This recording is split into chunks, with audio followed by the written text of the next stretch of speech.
కోసమే మమ్మల్ని ఇక్కడ కూర్చోబెట్టారు. సో ప్రజలు మాకు ఇచ్చిన అవకాశాన్ని తప్పకుండా సద్వినియోగం చేసి మేము ప్రజల పక్షాన, మేము అధికార పక్షంలో ఉన్నా ప్రతిపక్షంలో ఉన్నా డెఫినెట్గా తెలంగాణ ప్రజల పక్షాన తెలంగాణ రాష్ట్ర ప్రయోజనాల కోసం మేము పోరాడతాం. అయితే గౌరవ ముఖ్యమంత్రి గారు బయట మాట్లాడినప్పుడు మీరు ఎన్ని గంటలు మాట్లాడతారో మాట్లాడండి, మీ మైక్ కట్ చేయము, మీరు ఎంతసేపు మాట్లాడినా శాసనసభలో అవకాశం ఇస్తాము అని బయటనేమో చెప్తా ఉన్నారు. కానీ లోపలికి వస్తే మైకు రావడం కోసం అడిగి అడిగి మా గొంతులు మూగబోతున్నటువంటి పరిస్థితి ఉన్నది తప్ప మైక్ ఇచ్చే పరిస్థితి లేదు.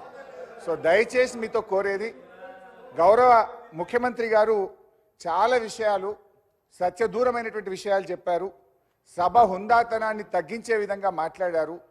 నేను ఆ విషయాలను రెక్టిఫై చేయాలి, సభ రికార్డ్స్ను దాన్ని కరెక్షన్ చేయడం కోసం నేను మాట్లాడే ప్రయత్నం చేస్తూ ఉన్నా. ఇకపోతే అధ్యక్ష, ముఖ్యమంత్రి గారికి కూడా నా సూచన ఏంటంటే, వారు మాట అన్నారు, నాకు ఇంత గొప్ప అవకాశం వచ్చింది చిన్న వయసులో. ఎస్, మీరు వ్యంగ్యం తగ్గించుకోండి, వ్యవహారం మీద దృష్టి పెట్టండి. మీ మాటల్లో వ్యంగ్యం ఎక్కువైంది, వ్యవహారం తక్కువైంది. ఇలా మీరు ఒక ముఖ్యమంత్రిగా ఈ రాష్ట్రాన్ని బాగు చేయడం కోసం